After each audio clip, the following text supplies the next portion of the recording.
에스겔 1과 말씀입니다.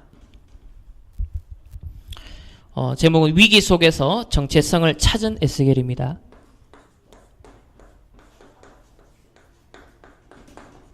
위기 속에서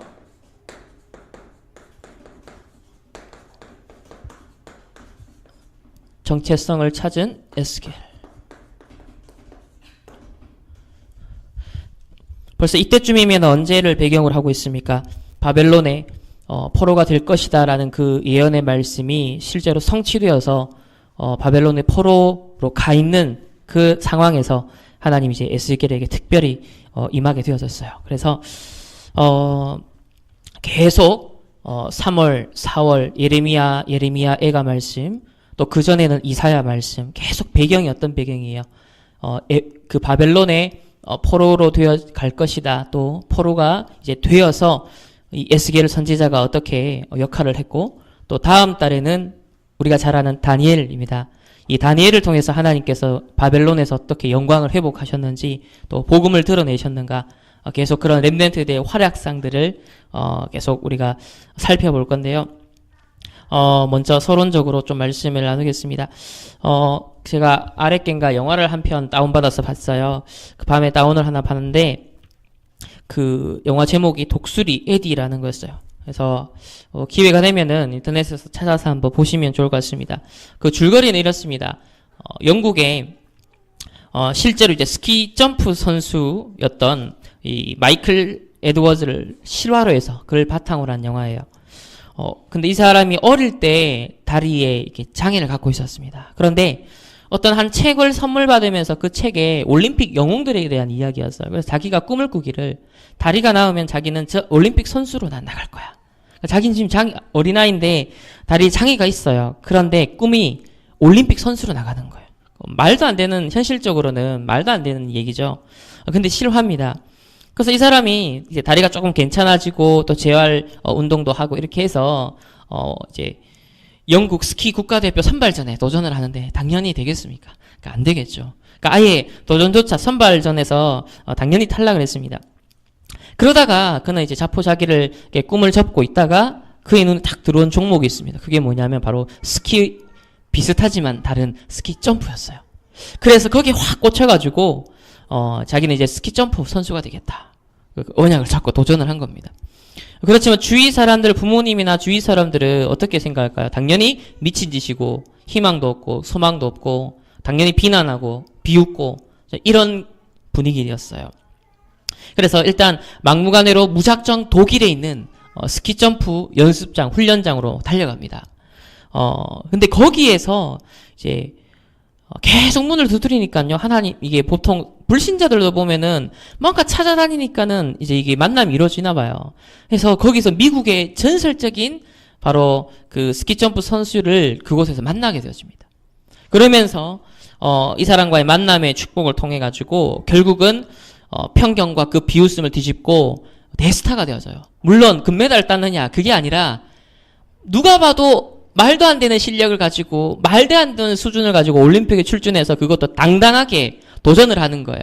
그 모습에 전 세계 사람들이 이제 환호를 하고 열광을 하고 하면서 그의 별명을 독수리, 이제 에디, 독수리처럼 날았다라고 해서 그걸 보면은 영화를 딱 보면 사실 말도 안 되는 얘기인데 그 사람이 실제로 장애인이었고 제대로 걷지도 못했고, 근데 스키 점프 선수가 되어서 영국인 최초로 기록도 세우게 되어지고, 그리고 그걸 보면 좀 감동적이고 좀 휴머니즘적인 것들이 이제 느껴집니다.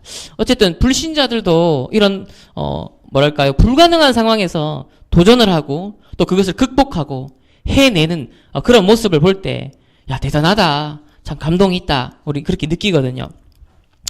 물론 그리고 또 그 유럽에서 지금 최고 축구 선수가 누굽니까? 바로 메시라는 선수가 있어요. 키도 조그만하고요. 그런데요, 어릴 때 성장이 멈추는 이 병에 걸렸었답니다. 그러니까 축구 선수가 그러니까 성장이 멈추는 병에 걸렸던 거예요. 그러니까 말도 안 되는 거죠. 그런데 그 작은 체구를 오히려 장점으로 활용을 해서요, 굉장히 재빠르게 파고들어서 지금 유럽에서 전 세계에서 사실 최고의 몸값 높인 축구 선수가 되었습니다. 또 박지성 선수는 어떠냐면 대학에 축구 선수로 입학하기에는 우리나라로서는 사실 체구가 굉장히 약했어요. 키도 작고 몸도 허약하고. 그래서 우리나라 대학에서는 박지성 선수를 주목하지도 않았고 사실 받아주지도 않았어요. 그런데 겨우 턱걸이로 이제 대학을 입학하게 된 겁니다. 그런데 그 박지성 선수가 훗날 우리나라 최고의 축구 선수가 되어줄 줄 누가 알았겠습니까? 어쨌든 이런 불신자들도 보면요, 무엇인가 불가능의 상황에서 그들 나름의 도전을 합니다. 그리고 역경을 견뎌내고 이기는 사람들이 대단한 성공을 하고 또 승리하는 그런 모습들이 우리에게 감동을 주는 것들을 보게 되어져요. 그런데 이건 어디까지나 이제 불신자 얘기예요. 그러면 과연 우리는 하나님의 자녀잖아요. 아니, 불신자도 불가능한 상황에서 조금 생각을, 성공자 마인드를 가지고 또 거기에 굴하지거나 포기하지 않고 도전을 했더니 진짜 불가능한 일이 가능케 되어지는 그런 성공자 이야기들이 진짜 많습니다. 우리가 그런 걸 간접적으로 한편에서 또 도전도 되고 또 참고가 되어지죠. 왜? 적어도 저게 모델은 아니지만 우리가 하나님의 자녀로서 당연히 본받아야 할 모델은 아니에요. 그런데 아니, 나는 구원받은 하나님의 자녀요. 하나님이 함께 하시고 하나님이 세계복음화를 이뤄 나가신다고 하는데 내 생각은 과연 어디에 갇혀 있냐? 나는 과연 불가능하다라고 보여지는 그 상황에서 역시 불가능해 라고 멈춰 있다면 어쩌면 이 영화의 실화 주인공이었던 이 독수리 에디보다 이 불신자의 도전보다도 우리는 사실 의미가 없는 인생을 사는 게 아닐까요? 그렇다고 볼 때 불신자도 불가능해서 그들의 도전을 이루어내서 성공과 승리를 이루어내는데 하물며 구원받은 하나님의 자녀요. 천국 배경을 우리가 등에 업고 있고 이 에스겔 선지자가 최고로 많이 누린 게 뭐냐? 영적 배경을 많이 누렸어요. 하늘의 천사들에 대한 이야기들이요, 여기에 가득하게 나옵니다. 에스겔서에. 어마어마한 성령의 역사, 천군, 천사, 그룹들 이런 표현들이 엄청 나오거든요. 이런 영적 배경을 우리가 딱 등에 업고 있는 사람들인데 과연 우리의 현실 속에서 불가능해 보이고 안 될 것처럼 보이고 없어 보이고 부족해 보이고 한계처럼 느껴지는 그 상황을 맞닥뜨렸을 때 우리는 어떻게 처신을 하고 어떻게 판단을 하는가? 불신자 스토리였어요. 박지성 씨는 불교잖아요. 그런데 그 자신의 연약하고 마르고 키 작은 체구를 오히려 장점으로 활용해서 진짜 세계적인 선수로서 성공을 하게 되었습니다. 그러면 우리에게도 적어도 불신자보다는 조금 훌륭한 생각, 불신자도 하는 도전을 우리도 하자라는 차원이 아니라 조금 자존심이 상한다라는 생각을 해보게 되죠. 그래서 오늘 이런 서론의 말씀을 가지고서 그러면 하나님의 자녀는 사실 애매한 상황에서 애매한 도전을 한다, 막무가내로 도전한다, 뛰어든다, 뭐 헝거리 정신을 갖고 발휘한다, 이게 아니에요. 하나님의 자녀가 뭘 가져야 되냐면 정확한 복음의 눈을 떠야 됩니다. 우리는 그냥 무조건 헝거리 정신으로 불신자처럼 막 부딪혀서 역경을 극복하고 이겨내고 그게 아니에요. 우리는 정확한 복음의 눈을 떠야 돼요. 요게 바로 7명의 우리 이제 렘넌트죠. 과연 요셉은 어떤 복음의 눈을 떴을까? 요셉을 둘러싼 불가능한 상황이 있었잖아요. 어머니가 일찍 죽었어요. 형들이 미워하고 오히려 죽이려고 했고 팔아넘겼어요. 또 감옥에 노예로 갔고 결국 감옥으로 가고 억울하게. 자, 어떤 면에서는 요셉의 현실이 진짜 내 현실로 느껴지고 우리가 그렇게 생각을 한다면 분명 불가능한 상황이잖아요. 또 다윗은 어떻습니까? 일개 목동으로 그냥 던져놓은 그냥 막내 아들이에요. 주목도 안 받는 막내 아들이에요. 거기에서 사실 뭐 왕이 된다? 꿈도 꿀 수 없는 상황이죠. 또 어떻습니까? 많은 선지자들이 렘넌트들이 핍박과 또 감옥에 갇히고 굉장히 어려운 불가능한 상황이었어요. 노예되고 포로되고 속국되는 것처럼 그렇게 현실이 펼쳐졌습니다. 그런데 이 렘넌트 7명은 도대체 어떠한 이 복음의 눈을 떴길래 그런 현실 상황의 한계에 갇히지 않고 우리가 지금 기억하는 것처럼 그런 믿음의 영웅들이 되었을까? 한번 살펴볼 텐데요. 첫 번째로 그들은 위기와 어려움 때문에 진짜를 발견했어요. 위기와 어려움 때문에 오히려 진짜를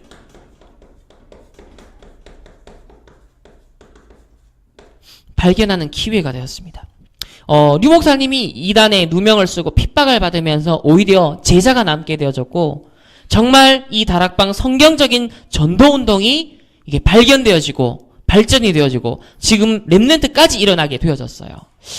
7명의 렘넌트들의 특징이 한결같이요. 다 위기와 어려움, 불가능한 현실적 상황이 왔을 때 전부 다 뭘 발견했나? 본질을 발견합니다. 진짜를 발견하는 기회로, 발판으로 그들은 삼게 되어졌어요. 첫 번째 예로 요셉입니다.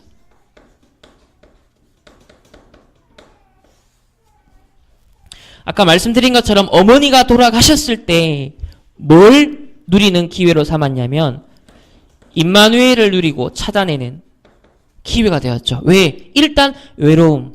그죠? 그 엄마가 살아계셨는데 돌아가셨기 때문에 당연히 그 초등학생 시절, 청소년 시절 어땠을까요?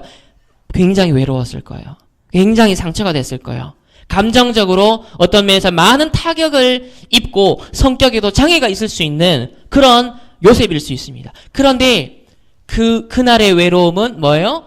하나님 나와 함께하는 임마누엘 누리는 기회다. 우리 찬양도 있잖아요.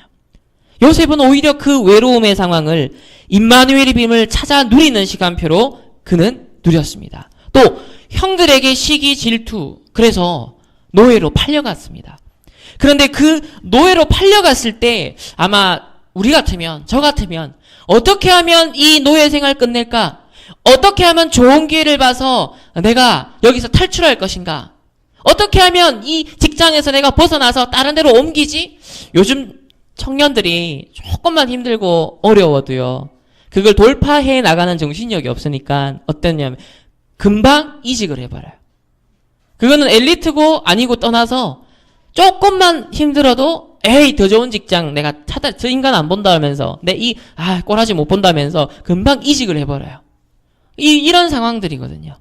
그만큼 정신력이 약한데 요셉은요 그렇게 하지 않았어요. 오히려 내가 어떻게 하면 탈출할 것인가에 대한 꿈을 꾼 게 아니라 하나님의 최고의 축복 찾아내겠다. 내가 이 보디발 이 현장에 하나님께서 이 애굽 복음화, 세계 복음화를 이루시기 위해서 나는 여기서 최고의 축복이 임하도록 나는 역할을 해야지. 이곳에 하나님의 나라가 임하도록 해야지.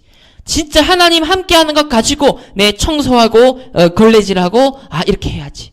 다시 말하면 노예의 일을 최고로 하는 거예요. 자기에게 주어진 그 하찮은 일, 아무 의미도 안 느껴지고 무가치하게 느껴지는 그 노예의 일을 최고의 축복으로 만들었다는 거예요. 그래서 종종 예화를 드시죠. 원어메이커가 점원으로, 일개 점원으로 들어가서 배우지도 못했던 사람이 이 일을 최고의 일로 만들어야겠다. 어떻게 하면 손님 한 명 한 명에 대해서 내가 최고로 섬길 것인가. 그걸 찾아내는데 결국 백화점 왕이 되어서 나중에 미국의 최신부 장관까지 되었다. 또 카네기 얘기를 드시면서 강철왕 청소부로 들어갔는데 최고의 청소부가 되었다. 그런데 회장에게 딱 그게 발탁이 되면서 결국 그 다음을 잇는 회장이 되어졌다. 이런 실화들이 그러면 분명 우리 렘넌트들에게도 하나님의 자녀에게도 예비되어 있는 건데요. 그래서 요셉처럼 우리가 언약을 잡는다면 불가능한 그 상황에서 하나님이 나와 함께 하시고 하나님의 영광과 세계복음화를 위해서 하나님은 모든 것을 예비하셨다. 그러면 나를 통해서 하나님은 이 사람이 최고 축복받게, 이 현장에 최고 축복받게 하는 것, 그게 하나님의 계획이다 라는 것을 찾아내기를 원하십니다. 그래서 두 번째로 다윗을 볼까요? 다윗은 아시다시피 누구든 가고 싶어 하지 않는 목동으로 가게 되었었습니다. 어떤 면에서는 목동은요 지루하고, 물론 잠시 그 들판에서 산들산들 봄바람을 쐬면서 얼마나 힐링이 되겠습니까? 근데 그게 아니라 하루 종일 1년, 2년, 10년 계속 들에서 살아야 돼요.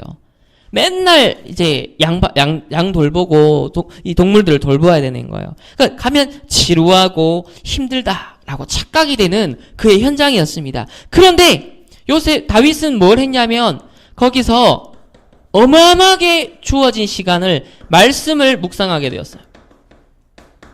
그 지루한 시간을요, 전부 다 말씀을 깊이 읽고 깊이 묵상하고 되뇌이면서 시도 짓고 또 그에게 전공이 있다면 음악을 연습하고 이 음악 연습했던 것이 말씀 묵상이 담겨있는 음악이 결국은요 어디서 이 실력을 발휘합니까? 사울왕의 귀신 들렸는 그 현장에서 귀신을 쫓아내는 어마어마한 영적인 찬양을 하죠. 말씀이 담겨있는 영적 찬양이요 쫙 나가니까 사단이 떠나갑니다. 자, 이러한 어마어마한 것들을 준비했어요. 거기에 다윗이 시편을 어마어마하게 지었잖아요. 그 말은 뭡니까? 벌써 집중했다는 거죠. 말씀을 가지고 시를 지었다. 집중 기도를 했다는 겁니다. 그뿐만 아니라 양 한 마리 잃어버리지 않게 해서 사자와 곰에게 물려가는 양들을 다 찾아올 정도로 그들이 접근하지 못하도록 돌을 던지는 연습을 가장 효율적으로 하기 위해서 돌 던지는 연습을 실력을 키웠어요. 그런데 이게 훗날 저 다곤신을 섬기는 블레셋 이방 나라 그 장수가 나와서 하나님 믿는 자 나와라 하면서 하나님을 모욕하는 그때 당당히 내가 어찌 이유가 없으리요 하면서 골리앗을 쓰러뜨리는 하나님의 영광을 회복하는 일에 다윗이요 쓰임받게 되어져요. 그게 어느 날 갑자기 된 게 아니라는 겁니다. 아무도 주목해주지 않고 이게 소중한 현장이야 이게 중요한 일이라고 가치를 부여해주지 않는 아무도 공감해주지 않는 그렇게 봐주지 않는 그 목동 현장이었어요. 어쩌면 여러분들의 학업 현장이요 여러분의 가정 현장이요 나의 일상 현장이고 내가 매일 가는 직장, 사업 그 일일 수도 있습니다. 그런데요 그 상황에서 뭐예요? 진짜를 발견했다는 거예요. 7명의 렘넌트들은 평범한 일상에서요 아주 특별한 은혜들을 하나님이 다 찾아내게 하셨어요. 이 눈이 우리에게 있어야 할 줄 믿습니다. 이 위기 속에서 정체성을 찾은 에스겔은요 가장 먼저 복음의 눈 내가 지금 포로로 끌려왔다 우리 민족이 이렇게 포로로 끌려왔다 거기에 대한 정확한 복음의 눈을 떴어요. 이유를 알았어요. 그렇다면 내가 어떻게 하면 여기서 해방되고 나갈까? 이게 아니라 하나님의 계획이 뭐지? 여기서 내가 준비해야 할 그릇이 뭐지? 내가 여기서 준비해야 될 정말 실력과 어떤 중요한 전문성이 뭐지? 갱신의 기회로 삼는 이게 하나님 원하시는 우리가 뜨길 원하는 복음의 눈이라는 것입니다. 그래서요 다윗은 10번의 죽음의 위기를 이 사울왕 때문에 겪었어요. 그런데 단 한 번도 사울왕을 미워하거나 그를 죽이려고 기회가 있었지만 죽이지 않았습니다. 왜? 하나님이 세우셨다라는 주권을 믿는 신앙이 있었고요. 또 그가 아직 이 사울왕을 죽여서 자기가 왕이 되면 안 돼요. 왜? 자기 주변의 측근들의 아직 제자들이 덜 일어났기 때문에 많은 인재들이 일어나야 되니까 정말 이 이스라엘을 제대로 통치하려면 제자들, 인재들을 찾아야 되니까 아직 때가 아니라는 거죠. 그래서 다윗은 10번의 죽음의 기회를 그 위기를 당했음에도 불구하고 한 번도 상처를 안 받았어요. 오히려 사울왕을 살려주면서 오히려 자기를 저주한 나중에 보면요 다윗이 자기를 저주하는 시므이나 자기에게 반역했던 자기 아들이나 뭐요 다 살려주잖아요. 뭐냐 다윗이 인품이 훌륭해서 아닙니다. 벌써 그 외로운 시절을요 말씀 묵상 그리고 그의 음악은 어마어마한 말씀 묵상의 영성이 담겨있는 악신을 쫓아낼 만한 음악이었고 그리고 집중 기도의 비밀 작품을 남길 만한 시를 남길 만한 그리고 그런 실제적인 또 골리앗을 쓰러뜨리는 실력까지 준비한 자 이런 뭐냐면 있으니까요. 보통 사람들이 누가 한마디 하면 하는 게 왜 그래요? 거기 걸리기 때문이에요. 내가 없기 때문에 그런 거예요. 내 자존심, 내 상처를 건드리니까 그렇게 되는 거예요. 그런데 진짜 가진 사람, 예를 들면 내가 지금 현금으로 한 100만 원 내 주머니에 있어요. 그럼 뭐, 10,000원 주는 거 아무것도 아니잖아요. 뭐, 몇 억 이런 걸 떠나서 한 100만 원만 있어도 우리 한 10,000원 주는 거 아무것도 아니에요.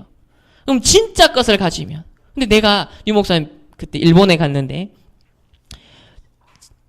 밥 먹으러 나갔다가 찾아보니까 돈이 없는 거예요. 동전 다 긁어가지고 그거를 몇 박 며칠 동안 이제 밥 주문해가지고 먹는데 썼다. 없으니까 굉장히 이게 초라하게 느껴지고 내가 뭐지? 이렇게 느껴졌다 했습니다. 우리가 없으면 사소한 거, 작은 거에서도 걸려지고 넘어지고 한계에 직면합니다. 그런데 진짜를 가지고 있으면 여유가 있어요. 우리가 진짜 것을 가지고 이 복음의 눈을 딱 뜨고 있으면 그때그때마다의 불가능한 상황 속에서 하나님께서 준비한 절호의 기회가 생겨요. 그게 보입니다. 그래서 그것이 세계복음화요 이루는 그 길로 가는 과정이구나. 이런 것들이 이제 보여지게 되었어요. 근데 요게 안 떠지면 일단 저 사람 왜 저래? 이 환경 왜 이래? 힘들어 죽겠어. 라는 이제 안 되는 얘기만 계속 하는 거예요. 그쪽에 대한 지능만 계속 발전하는 거예요. 그 눈만, 불신앙의 눈만 계속 밝아지는 거예요. 그건 뭐예요? 하나님이 이 전체를 허락하시고 우주 만물을 운행하시는 하나님의 주권을 사실 인정하지 않는 거거든요. 그래서 정확한 복음의 눈을 뜨게 되시면 첫째 하나님의 주권을 인정하게 돼요. 그리고 인정할 뿐만 아니라 억지로 참는 게 아니라 그 주권을 적극적으로 누리게 되어져요. 그리고 그 주권 속에 감춰져 있는 하나님의 절호의 기회를 찾아내게 됩니다. 그것은 세계복음화의 그릇이 준비되는 시간표가 되어져요. 이게 우리가 떠야 되는 바로 복음의 눈이라는 것을 알려주십니다. 여호와는 나의 목자시니 내가 부족함이 없으리로다. 이 다윗의 고백이 우리의 고백이 되기를 원합니다. 두 번째는요, 우리가 복음의 눈을 뜬다 했을 때 주의해야 될 점이 있습니다. 그것이 뭐냐? 거짓말에 속지 마라. 세상 사람들은요, 우리 주위 사람들은 우리에게 진짜 진실을 말하지 않습니다. 본질을 말해주지 않습니다. 왜? 그들이 그걸 못 보기 때문에, 그걸 가지지 않았기 때문에. 늘 뭐예요? 예를 들면 힘들다, 또 어렵다, 돈이 없다, 뭐가 없다, 부족하다. 그래서 결과적으로 안 된다. 보통 우리 사고방식의 구조가 뭐 때문에 그래서 안 된다. 우리 이렇게 판단하고 이게 합리적인 생각이에요. 그죠? 뭐 이렇게 조건과 환경을 딱 계산해 보니까 안 될 것 같아. 거기에 대해서 그래서 안 돼. 이렇게 느끼거든요. 그렇게 판단을 하거든요. 그런데요, 이 불신자에게는 해당되는 말이고 언약과 상관없는 자에게는 해당되는 말인데 이 거짓말이 누구와는 상관이 없냐면요, 언약 가진 사람에게는 상관이 없는 얘기예요. 왜냐? 기준이 하나님이 주신 언약은 하나님이 이루어 가시는데 내 실력과 내 형편은 도저히 불가능해요. 그래서 그 중간 사이의 갭을 메우기 위해서 하나님은 우리에게 그걸 뭘 약속했냐? 다른 힘을 약속했거든요. 다른 인도를 약속했거든요. 다른 예비하심과 축복을, 배경을 약속했단 말이에요. 다시 말해 이거 안 믿으면 이게 맞아요. 그런데 하나님이 살아계시고 그분이 우주의 만물의 주권자시오. 모든 것을 허락하시고 준비하셨다. 이걸 우리가 믿게 되어지면 언약의 하나님은 언약을 이루신다. 이걸 정말 믿는다면 요 말이 우리랑 상관없는 말입니다. 불신자의 말이에요. 그렇기 때문에 이 거짓말에 우리 렘넌트 일단 속아버리면 뭐가 안 떠지느냐? 복음의 눈이 안 떠지는 거예요. 진실이 안 보이는 거예요. 영적 사실 하나님의 계획이 안 보이는 겁니다. 그래서 일단 유 목사님 늘 부탁하잖아요. 거짓말에 속지 마라. 사단에게 속지 마라. 현실에 속지 마라. 세상 나가면 또 속지 마라. 이런 얘기를 그래서 하시는 거예요. 그래서 일단 거짓말에 속지 마라. 세 번째는 왜냐하면요, 우리 개인과 또 가정과 지역과 교회에 주신 응답이 있습니다.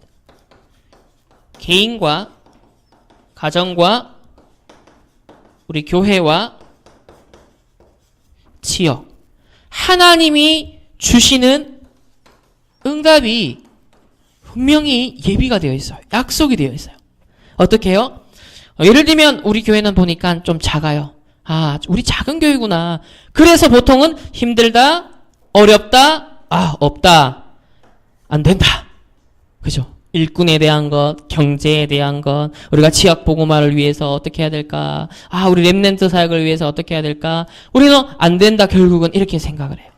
그런데 오히려 작은 교회이기 때문에 12평밖에 안 되는 류 목사님이 처음에 개척했을 때 오히려 생각을 바꿨다 했어요. 아니다.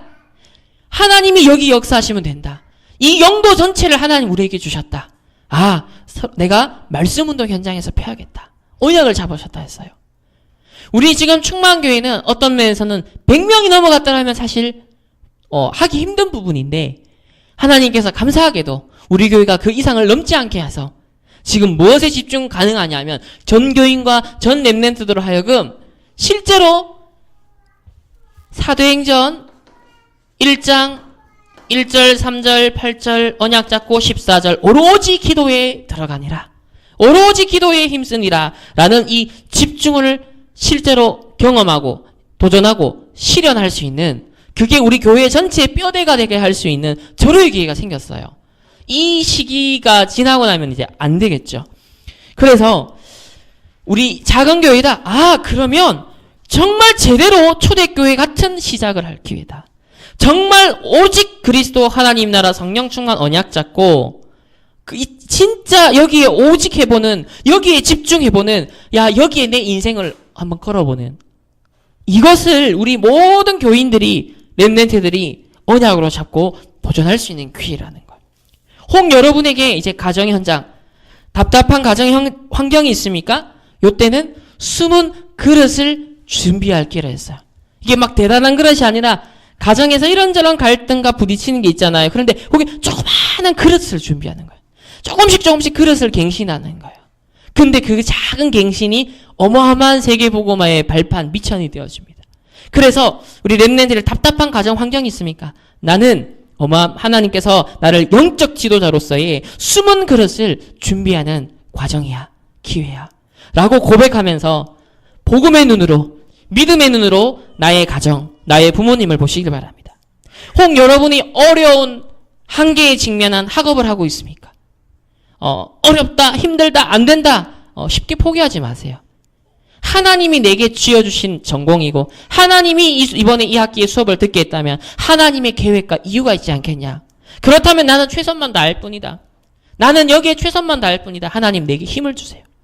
포기하지 않고 이 속에 하나님께서 예비해 놓은 세계복음화의 길을 찾게 해달라고. 하나님 유일성의 그 길을 찾게 해달라고. 여러분 기도하시길 바랍니다. 이걸 찾아 누리는 것을 가리켜서 절대 목표, 절대 사명, 절대 헌신이다. 그렇게 말씀하셨습니다. 그러면서 이제 에스더 사모님 예를 드셨어요. 딱 만났을 때 세계복음화를 위해 통역에 하나님 딱 쓸 그 개인의 계획이 보였어요. 절대 계획이 딱 보였어요. 근데 에스더 사모님 와서 좀 많이 힘들고 또 이제 본인이 미국에서 공부하면서 빚을 많이 졌기 때문에 이제 그 빚을 갚아야 된단 말이에요. 졸업하고 이제 취업을 해서 이제 간호사 전공했거든요. 그래서 간호학을 전공해서 당연히 취직을 해서 대학 학비가 엄청나잖아요, 미국은. 그걸 갚아야 되는데 이제 나온 겁니다. 그러니까 빚이 그대로 있는 상황에서 국내에 나서 훈련받고 류 목사님 통역을 하고 그거를 좀 했어요. 말을 못하고 이 쪼달리는 상황이 왔던 거예요. 그래서 참다가 이제 에스더 사모님이 들어간 겁니다. 이제 들어갔는데 류 목사님은 다시 나오게 될 거다. 왜? 에스더 사모님에 대한 계획은 딱 옆에서 세계복음화를 위해서 영어 통역하는 거예요. 이 절대 계획을 봤기 때문에 반드시 나오게 되어 있다. 근데 결과적으로 나왔잖아요. 딱 나와가지고 우리 렘넌트 탁 운동을 제일 앞에서 하시는 박성진 목사님 만나서 지금 우리 렘넌트 3명이나 나와서 이제 미국 갈 수도 없는 그런 상황이다 라고 하십니다. 그래서 힘들다, 어렵다, 없다, 안 된다 라는 이 현실이 우리에게도 있어요. 그래서 우리는 자칫 잘못하면은 포기해버리는, 오히려 불신자들보다도 우리는 더 쉽게 포기하고 더 불가능한 상황에 우리는 갇히기도 합니다. 그래서 렘넌트들은요, 오히려 위기와 어려움이 있다. 그건 진짜를 발견할 기회다. 그리고 절대로 거짓말에 속지 마라. 왜냐? 하나님은 여러분 개인에게, 여러분 가정에, 교회와 이 지역 복음화를 두고서 또 이 시대를 두고서 하나님은 소중한 계획, 절대 목표, 절대 사명, 절대 헌신을 준비해 놓고 불렀기 때문입니다. 그래서 우리 렘넌트들이 복음에 눈을 뜨셔야겠습니다. 자, 두 번째는요, 바로 이 복음의 눈을 놓쳤기 때문에 이스라엘 백성이 어떻게 됐냐? 우리가 복음의 눈을 딱 놓쳐버리면요, 뭘 놓치냐? 정체성을 놓칩니다. 정체성을 놓치고 드디어 포로 시대가 되었어요. 이게 이 에스겔 선지자의 시대적 배경입니다. 그러니까 우리가 정확한 복음의 눈을, 믿음의 눈을 못 뜨니까 정체성을 놓치게 되어지고 무엇의 포로가 되냐?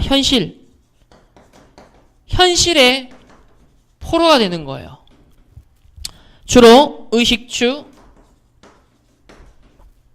또 여러분의 학업, 또 요즘 직장, 스펙, 문제, 사건 등등의 이런 현실이 우리에게 순간순간 있거든요. 여기에 어떻게 되느냐? 포로가 되어버리는 거야. 그래서 우리가 첫 번째로 복음의 눈을 뜨는 것. 7명의 렘넌트들이 하나님 떴던 복음의 눈, 믿음의 눈, 언약의 눈을 열어 주옵소서. 이게 이번 주간 첫 번째 여러분 기도해야 될 부분이에요. 자, 그럼 이걸 놓친, 정체성을 놓친 포로 시대를 한번 확인해 보겠습니다. 첫 번째로 이 에스겔 선지자는요, 바벨론에 포로로 끌려오는데 몇 차 때 끌려오느냐면 2차 때 끌려옵니다. 먼저 1차로 누가 끌려오죠? 다니엘과 세 친구를 비롯한 이제 최고 서밋들이 다 끌려옵니다. 그리고 2차로 이제 한 10,000여 명의 전문 인력들, 전문 이제 엘리트들이 이 10,000명 정도가 끌려와요. 그때 포함된 인물이 누구냐면 바로 에스겔입니다. 그러니까 이 에스겔은 원래는 제사장인데 상당히 어떤 면에서는 이제 엘리트에 속했던 사람이었어요. 자, 이런 바벨론의 2차로 끌려왔던 이 에스겔은요, 약간 보시면 예레미야 선지자가 이전에 활동을 했잖아요. 그리고 여전히 예루살렘에서는 활동을 하고 있어요. 예레미야 선지자가. 그리고 에스겔은 바벨론의 포로로 끌려와서 5년 뒤부터 활동을 시작했어요. 나이 차이가 얼마나 나느냐? 20살 차이 납니다. 예레미야 선지자랑 에스겔이 20살 차이가 나요. 그러면은 대략 아시겠죠? 예를 들면 이제 우리 위에 류 목사님과 1세대 목사님과 저 사이에 이제 나이 차이 조금 더 이제 보시면 됩니다. 저하고 이제 수영이하고 나이 차이 이렇게 보시면 돼요. 그러니까 예레미야와 에스겔이 어쨌든 동시대적으로 활동을 했고, 이 바벨론의 포로 현장에서는 에스겔, 다니엘 이런 사람들이 활약을 했다면 이미 예전부터 활약을 했던 예레미야 선지자는 포로로 끌려오지 않고 하나님이 그 본토 현장에서 계속 선지자직을 감당하게 하셨습니다. 자, 그러면 이렇게 포로로 끌려올 수밖에 없었던 이스라엘의 상태입니다. 그들은 도대체 어떤 영적 상태에 있었을까요? 우리 성경을 한번 찾아보겠습니다. 출애굽기 19장입니다. 자, 구약 성경으로 가서 출애굽기 19장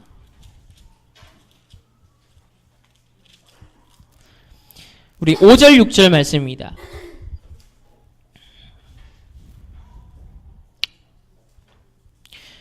양에 피 바르고 이 이집트에서 나왔습니다. 출애굽을 했습니다. 그리고 난 다음에 광야길에서 하나님이 이스라엘 백성과 언약을 맺으십니다. 언약 관계를 가지게 되는데, 자, 5절 6절 19장 5절 6절 함께 합독하겠습니다. 세계가 다 내게 속하였나니 너희가 내 말을 잘 듣고 내 언약을 지키면 너희는 모든 민족 중에서 내 소유가 되겠고 너희가 내게 대하여 제사장 나라가 되며 거룩한 백성이 되리라. 너는 이 말을 이스라엘 자손에게 전할지니라. 자, 이렇게 하나님이 축복하신 언약의 백성이었습니다. 자, 20장에 보시면 나는 너를 애굽 땅 종되었던 집에서 인도하여 낸 내 하나님 여호와니라 하면서 너는 나 외에는 다른 신들을 네게 두지 말라. 너를 위하여 새긴 우상을 만들지 말고 라고 하면서 이제 우상 숭배 이 10계명을 말씀하십니다. 그래서 언약의 백성이 언약을 지키고 나를 구원하신 하나님을 잊지 않으면 뭐예요? 제사장 나라가 되고 너를 통해 전 세계가 복을 받게 하겠다라는 바로 아브라함에게 약속하셨던 그 축복이 너희를 통하여서 이루어질 것이다. 이 약속을 하셨던 거예요. 자, 그런 이스라엘의 원래의 정체성이었는데 지금 도대체 포로로 끌려온 이스라엘은 어떤 상태인가? 다시 에스겔서 앞으로 가서 에스겔서로 넘어가서 한번 2장을 보겠습니다. 자, 에스겔서 2장 우리 3절 말씀입니다. 다 같이 한번 읽어보겠습니다. 시작. 내게 이르시되 인자야 내가 너를 이스라엘 자손 곧 패역한 백성 나를 배반하는 자에게 보내노라. 그들과 그 조상들이 내게 범죄하여 오늘까지 이르렀나니. 자, 원래 하나님의 그런 정체성이었는데 오늘 보시면 패역한 백성, 나를 배반하는 자, 그들과 그 조상들의 범죄가 벌써 오래되었다는 거예요. 오늘날까지 벌써 저 조상적부터 오랫동안 이 패역한 백성이 되었다는 거예요. 영적 상태가 그러했다는 겁니다. 또 4절을 한번 볼까요? 시작. 이 자손은 얼굴이 뻔뻔하고 마음이 굳은 자니라. 내가 너를 그들에게 보내노니 너는 그들에게 이르기를 주 여호와의 말씀이 이러하시다 하라. 여기 보면 얼굴이 뻔뻔하고 마음이 굳은 자라고 나와요. 또 5절에도 보시면 마찬가지로 패역한 족속이다라고 합니다. 또 6절에 보면요. 다 같이 읽어보겠습니다. 인자야 너는 비록 가시와 찔레와 함께 있으며 전갈 가운데에 거주할지라도 그들을 두려워하지 말고 그들의 말을 두려워하지 말지어다. 그들은 패역한 족속이라도 그 말을 두려워하지 말며 그 얼굴을 무서워하지 말지어다. 여기도 패역한 족속 나오고 가시와 찔레와 같다. 지금 이스라엘의 영적 상태예요. 뾰족한 가시와 같고 찌르는 찔레와 같은, 그리고 독을 품은 정벌과 같은, 그게 지금 이스라엘의 마음의 상태인 거예요. 지금 완전 복음 다 놓치고 하나님 함께하는 임마누엘과 평안과 행복을 다 놓치고 가시와 찔레 같고 독을 품은 정갈과 같이, 사막의 정갈 아시죠? 위협을 조금이라도 느끼면은 독을 막 쏘려고 얼마나 경계를 합니까? 지금 이스라엘의 모습이 그렇게 되어버렸어요. 7절에 보시면 그들은 심히 패역한 자라. 그들이 듣든지 아니 듣든지 너는 내 말로 고해라. 또 3장 7절 보시면 이스라엘 족속은 이마가 굳고 마음이 굳어 내 말을 듣고자 아니하리니. 이렇게 나옵니다. 그러니까 이마가 굳었다, 마음이 굳었다, 이제 뻔뻔한 겁니다. 하나님 앞에 교만한 거예요. 말씀도 필요 없고 예배도 필요 없고 하나님 필요 없고 복음도 필요 없고 내 인생 내가 열심히 살면 돼. 이제 창세기 3장 오로지 내가 물질만을 위해서, 오로지 성공만을 위해서 살면 됐지, 뭐 세상 그 이상 있나, 이런 상태로 갔다는 겁니다. 그래서 이스라엘의 영적 상태, 포로될 수밖에 없는 정체성을 놓친 모습을 이렇게 우리가 확인할 수 있는데요. 한마디로 표현하자면 패역한 상태라 했습니다. 이거 패역하다, 이 말이 우리가 평상시에 잘 쓰지 않는 표현이거든요. 제가 이제 신학자들이 정리한 그 정의를 보니까요, 패역하다 무슨 의미냐면 지금 이스라엘 전체 상태라는 거예요. 어떤 상태냐? 깊이 뿌리 박힌 반역의 경향을 나타낸다. 깊이 뿌리 박힌 반역의 경향. 뭔가 느껴지시죠? 또 각인, 뿌리, 체질. 이 관점에서 하나님을 향한 반역. 우리 보통 보면 막 사극이나 이런 데 보면 반역자들 막 이렇게 나오잖아요. 하나님에게 완전 반역자가 된 거예요. 이게 되게 부정적인 용어잖아요. 저주받는 용어예요. 하나님께 반역하는데 그것이 어떻게 됐다? 뿌리 깊이 오래된, 각인 뿌리 체질이 오래된 하나님을 향한 그 상태가 패역하다라는 거예요. 한마디로 이스라엘의 상태를 말해줍니다. 자, 이런 상황에서 지금 이스라엘이 이제 포로로 1차로 끌려오고 또 에스겔이 2차로 끌려오고 이 만여 명이 왔단 말이에요. 그러면 이 만여 명의 백성이 지금 바벨론의 포로로 끌려와서 자, 어떤 상태였을까요? 이때 누가 활동을 하냐면 또 거짓 선지자들이 일어납니다. 항상 본질이 보면 흐려지게 하는 거짓 선지자들이 있는데요. 틀린 팀 사역을 어떻게 하냐면 1차, 2차 포로민들은요, 곧 돌아갈 것이라는 희망에 이런 꿈을 꾸고 있었습니다. 우리는 하나님의 백성이고 옛날에 우리를 출애굽하게 하셨고 저 이집트를 멸망하게 하셨던 그 하나님 우리 하나님인데 이 바벨론 분명 하나님 우리 나가게 할 거야. 분명 여기서 해방되게 할 거야. 그리고 아직까지 이제 예루살렘이 아직까지 멸망을 안 했어요. 3차 포로로가 끌려올 때 멸망을 당한단 말이에요. 그러니까 2차 포로로 끌려온 사람들 입장에서는 아직까지 지금 뭐요? 예루살렘은 안 망한 거예요. 그러니까 희망이 뭐냐? 예루살렘은 절대 망할 수 없다. 우리 유다는 절대 망할 수 없다. 반드시 우리는 저기 돌아갈 것이다. 곧 나갈 거야. 이렇게 이제 희망에 부풀었는데 여기에 이렇게 거짓 선지자들이 증거를 했던 겁니다. 곧 절망하지 마세요. 낙심하지 마세요. 곧 나갈 겁니다. 이 맞는 말이잖아요. 희망을 주는 말이고 세상에서 긍정의 메시지를 주는 얘기예요. 그런데요. 이게 하나님 편에서는 거짓 위로였고요. 거짓 희망이었던 겁니다. 왜냐? 하나님의 계획은 지금 바벨론에서 얘네들이 빨리 나가는 게 아니에요. 하나님의 계획은 그간 놓쳐버렸던 안식을 70년 동안 안식시키려고 집중적으로 하나님 바라보고 복음을 회복해서 다시 새 예루살렘을 준비하기 위해 렘넌트를 키우는 그 장소로 포로로 끌려오게 한 거예요. 그러니까 나가는 게 계획이 아니라 포로로서 생활을 잘하고 적응하고 자녀 자식 잘 거기서 결혼해서 잘 놓고 잘 사는 게 계획이에요. 그러니까 70년간 포로로 끌려갈 것이다라고 이미 예레미야를 통해 하나님 말씀을 하셨습니다. 그런데요, 거짓 희망과 그런 거짓 이런 위로와 희망을 통해 선지자들이 활동을 하면서 언뜻 잠시는 아마 백성들에게 인기가 있었겠죠. 왜? 잠시라도 내게 희망을 주니까. 이게 바로 틀린 힘사기라는 거예요. 하나님의 계획은 포로 해방이 아닌 놓쳐버린 정체성 회복이 있었기 때문에 그렇습니다. 우리에게 지금 포로된 어떤 현실이 있습니까? 나를 둘러싼 현실이 어떤 포로와 같은 상황이 있습니까? 하나님은 그 문제 해결 자체의 계획이 있다기보다 오히려 그것을 통해서 본질을 회복하고 정체성을 회복하며 내 그릇을 갱신하는 것에 하나님은 더 큰 계획을 갖고 있다란 바로 나의 정체성 회복이라는 이게 우리가 주목해야 될 부분입니다. 그렇기 때문에 복음의 눈, 믿음의 눈, 언약의 눈 이것을 반드시 우리 렘넌트를 떠야 돼요. 자, 마지막으로 세 번째입니다. 자, 그렇다면 정체성을 회복한 에스겔입니다. 정체성을 우리도 이제 회복을 해야겠어요. 그러면 이 에스겔에게 하나님 어떤 정체성을 회복시켰냐면 우리 3장 17절 말씀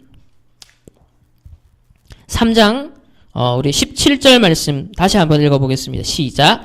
인자야 내가 너를 이스라엘 족속의 파수꾼으로 세웠으니 너는 내 입의 말을 듣고 나를 대신하여 그들을 깨우치라. 첫 번째, 하나님께서 파수꾼으로 세우셨습니다. 어떤 시대 속에? 재앙시대 속에. 여러분 파수꾼은 어떤 역할을 하죠? 영화 같은 데 보면은 저 성벽 위에 제일 높은 곳에서 워치맨 그러죠? 파수꾼을 워치맨이라 그럽니다. 영어로. 그 워치는 뭐예요? 무엇을 보다 하라는. 그러니까 보는 사람이에요. 즉 미리 보는 사람인 거예요.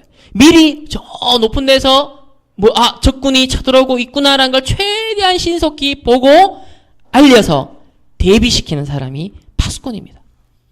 그래서 이 재앙시대에 하나님이 우리를 파수꾼으로 대비하는 자들로 렘넌트로 하나님이 우리를 부르셨다는 거죠. 그래서 너를 이스라엘 족속의 파수꾼으로 불렀다. 그러면 구체적인 내용을 우리 17절에서 21절까지 다 같이 한번 천천히 읽어보겠습니다. 18절부터 시작. 가령 내가 악인에게 말하기를 너는 꼭 죽으리라 할 때 내가 깨우치지 아니하거나 말로 악인에게 일러서 그의 악한 길을 떠나 생명을 구원하게 하지 아니하면 그 악인은 그의 죄악 중에서 죽으려니와 내가 그의 피값을 내 손에서 찾을 것이고 내가 악인을 깨우치되 그가 그의 악한 마음과 악한 행위에서 돌이키지 아니하면 그는 그의 죄악 중에서 죽으려니와 너는 내 생명을 보존하리라. 또 의인이 그의 공의에서 돌이켜 악을 행할 때에는 이미 행한 그의 공의는 기억할 바 아니라 내가 그 앞에 거치는 것을 두면 그가 죽을지니 이는 내가 그를 깨우치지 않음이니라. 그는 그의 죄 중에서 죽으려니와 그의 핏값은 내가 네 손에서 찾으리라. 그러나 네가 그 의인을 깨우쳐 범죄하지 아니하게 함으로 그가 범죄하지 아니하면 정령 살리니 이는 깨우침을 받음이며 너도 내 영혼을 보존하리라. 아멘. 한마디로 악인과 의인에 대해서 파수꾼의 역할이 나옵니다. 즉 불신자와 신자 두 가지 역할이 다 나와요. 깨우치라는 거예요. 하나님의 말씀으로 깨우쳐라. 복음을 전해라. 하나님의 말씀을 대언해라. 그래서 악인이 이 말씀을 듣고 회개하면 그가 살 것이고 그리고 너는 생명을 보존할 거다. 그런데 그 악인이 깨우치지 않으면 그 악인은 죽을 것이다. 그런데 네가 만약에 전하지 않았다. 그러면 그 핏값은 누구에서 찾겠다? 우리에게서 찾겠다는 거야. 다시 말하면 전도자로서 생명의 복음이 우리에게 있는데 생명 얻게 하는 복음을 전달하지 않으면 그 핏값을 누구에게 찾느냐? 우리에게서 찾겠다는 거예요. 사실 무서운 말입니다. 되게 무서운 말이에요. 하나님이 이 시대에 파수꾼으로 부른 우리에게 하나님이 주신 말씀, 명령하신 부분이에요. 그래서 우리는 때를 얻든지 못 얻든지 복음을 전파하는 데 힘을 써야 될 이유가 말씀으로 팀 사역을 바르게 해야 될 이유가 바로 거기에 있다는 겁니다. 그리고 의인을 향하여서도 마찬가지예요. 의인이었다가도 공의에서 돌이켜 다시 악을 행하는 쪽으로 가게 되어졌을 때 이스라엘 백성이 언약의 백성이었는데 이렇게 패역한 족속이 되어버렸어요.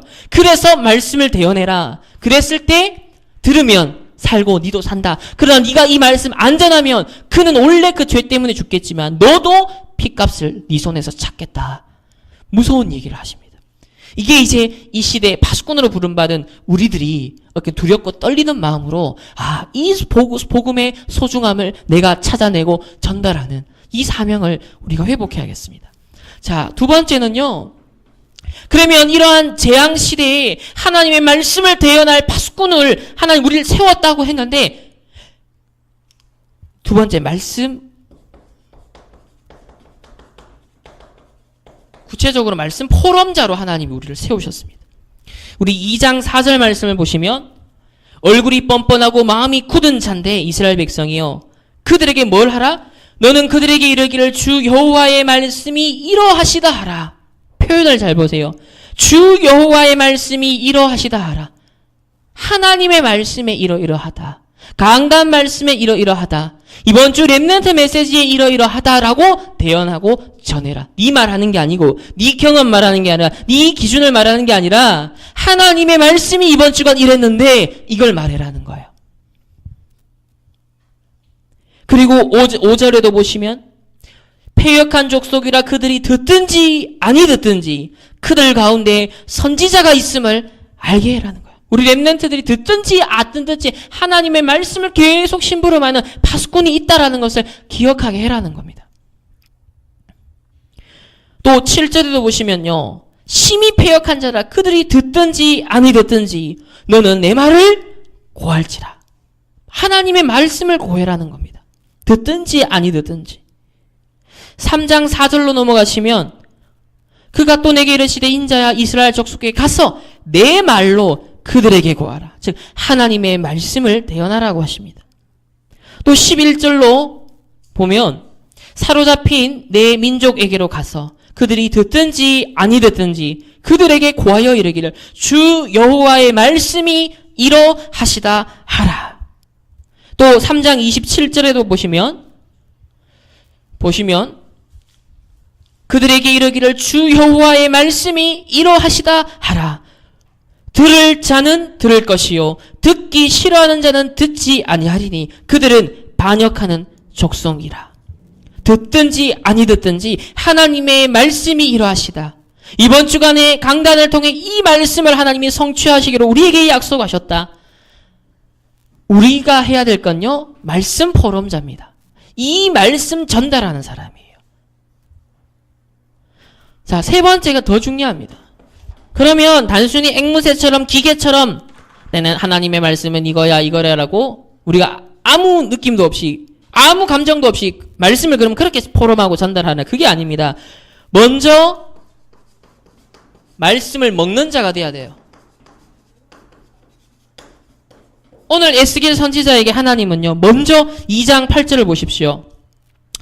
2장 8절에 보면 너 인자야 내가 내게 이르는 말을 듣고 그 패역한 족속같이 패역하지 말고 네 입을 벌리고 내가 네게 주는 것을 먹으라. 말씀을 먹으라. 입을 벌려서 말씀을 먹으라라고 하십니다.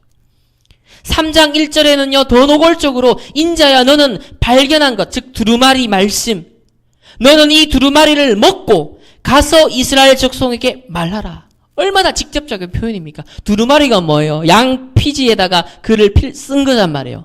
그걸 먹으라. 얼마나 사실 그걸 만약에 진짜 먹으면 죽는 얘기잖아요. 그 가죽을 먹으면 안 되잖아요. 그런데 여기서 하나님 말씀을 먹으라는 겁니다. 그 정도로 노골적으로 얘기를 했습니다. 2절에 보면 내가 입을 벌리니 그가 그 두루마리를 내게 먹이시며, 또 3절에 보시면 내가 이르시되 인자야 내가 내게 주는 이 두루마리를 내 배에 넣으며 네 창자에 채우라 하시기로 내가 먹으니 그것이 내 입에서 달기가 꿀 같더라 라고 하십니다. 달기가 꿀 같더라. 말씀 포럼자, 우리가 파수꾼으로 불렀습니다. 이 파수꾼은 말씀 포럼자입니다. 그런데 말씀 포럼자는 먼저 말씀을 먹는 자가 되어야 됩니다. 우리가 오늘 이 말씀을 먹는 자 되시길 바랍니다. 이번 한 주간 매일 이 말씀을 순간순간 묵상하고 되새기며 이것을 먹는 말씀, 오늘 하나님 꿀송이와 같이 단 이 말씀, 하나님 이번 주간에 이렇게 말씀을 먹고 체험하게 하여 주옵소서. 그때라야 뭐요? 패역해지는 영적 상태를 막을 수가 있는 거예요.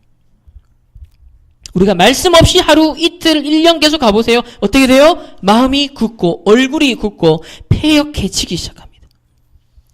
그래서 3장 10절에 보시면 또 내게 이르시되 인자야 내가 네게 이르는 모든 말을 너는 마음으로 받으며 귀로 듣고, 지금 마음으로 받는 것과 귀로 듣는 걸 구분하고 있습니다.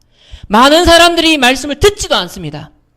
또 일부 사람들은 말씀을 듣습니다. 그러나 뭐가 없습니까? 마음으로 받지 않는 거예요. 말씀을 듣고도 귀로 듣고도 마음으로 받지 않으니까 흘려버리는 거예요. 여기서 바로 마음이 패역해지는 사건이 일어나는 겁니다. 듣지도 않을 뿐더러 들어도 마음으로 받지 않는 거예요. 누가 서든 강단에서 하나님 말씀을 심부름할 때 하나님이 내게 주시는 필요한 말씀이구나, 마음으로 받으시길 바랍니다. 그래서 우리 결론입니다.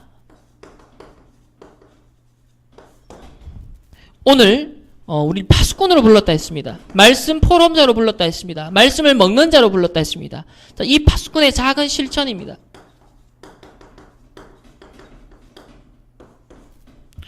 첫 번째 보시면 우리 2장 2절에 그가 내게 말씀하실 때 그 영이 내게 임하사, 또 3장 12절에도 보시면 때에 주의 영이 나를 들리어 올리시는데, 여기 보면 특징이 뭐예요? 14절에도 주의 영이 나를 들어 올려. 주의 영이. 다시 말하면 약속하신 게 뭐예요? 성령을 우리에게 약속하셨습니다. 주의 영이. 또 1장 우리 3절에도 보면 여호와의 말씀이니라 특별히 그에게 임하고 여호와의 권능이 그의 위에 임했다. 또 3장 7절에서 9절 말씀도 보면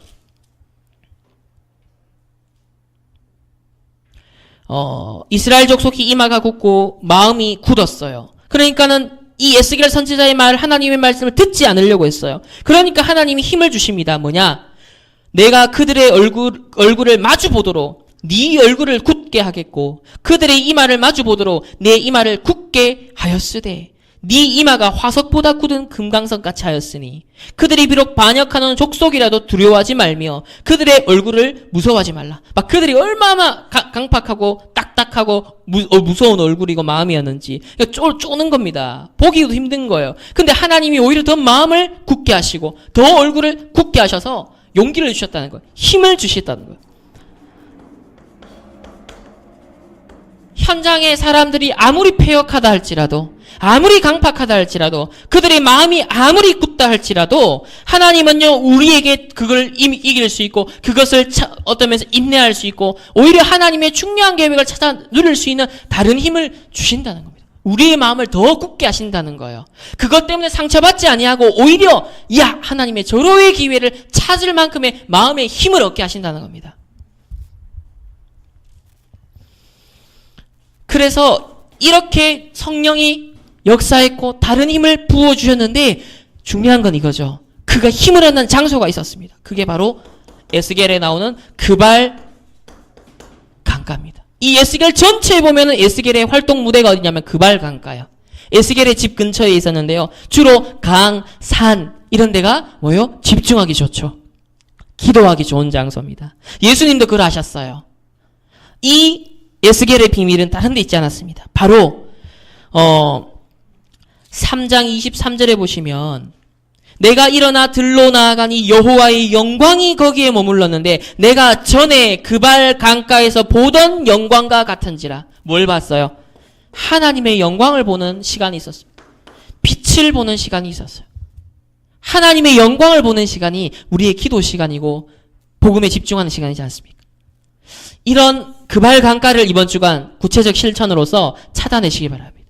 여러분 아침에, 낮에, 저녁에 여러분 어디서 집중할 겁니까? 무엇을 가지고 집중할 겁니까? 어떻게 복음을 누릴 것입니까? 어떻게 말씀을 묵상하고 말씀을 먹을 것입니까? 어떻게 이 시대에 내가 파수꾼의 말씀 포럼자의 사명을 감당할 것입니까? 그걸 위해 약속하신 성령 충만, 다른 힘을 하나님 얻을 수 있도록 나만의 그발 강가, 시간과 장소를 여러분 꼭 가지시길 바랍니다. 그래서 이 위기 속에서 정체성을 찾은 에스겔의 응답이 우리에게 동일하게 일어나서 나의 정체성을 진짜 찾고 회복하는 이번 한 주간이 되시기를 예수 그리스도의 이름으로 축복합니다. 기도하겠습니다. 하나님 감사합니다. 포로로 끌려온 상황에서 에스겔이 진짜 정체성을 오히려 찾는 기회가 되었습니다. 하나님, 우리 또한 우리를 둘러싼 포로와 같은 현실이 있고 해결되지 않고 불가능한 것만 같은, 그래서 안 된다라고 쉽게 우리가 판단하기 쉬운 현실이 우리에게도 놓여 있습니다. 그러나 불신앙의 눈으로 보지 아니하고 믿음의 눈으로, 언약의 눈으로, 복음의 눈으로 보게 하사 하나님의 절호의 기회, 하나님의 절호의 축복을, 또 하나님께서 우리를 갱신시키는 소중한 응답들을 찾아 누릴 수 있도록 저희들에게 믿음을 더하여 주옵소서. 패역한 이스라엘 백성처럼 말씀을 쏟아내는 자 되지 아니하고 하나님의 말씀을 순수하게 먹는 자 될 수 있도록 축복하여 주옵소서. 감사드리며 살아계신 예수 그리스도의 이름으로 기도합니다. 아멘.